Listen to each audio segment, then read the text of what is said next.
How to configure proxies with GoBrowser? Open GoBrowser and start by creating a new profile. Click on Add Profile. Set a name for your profile and choose your proxy option. Make sure it's set to HTTP. Open the Lightning Proxies dashboard, choose your plan, and click Generate Proxy.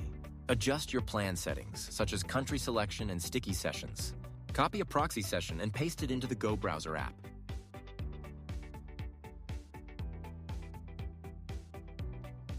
Check the proxy connection and save the profile. Run the profile, start browsing, and check the IP quality.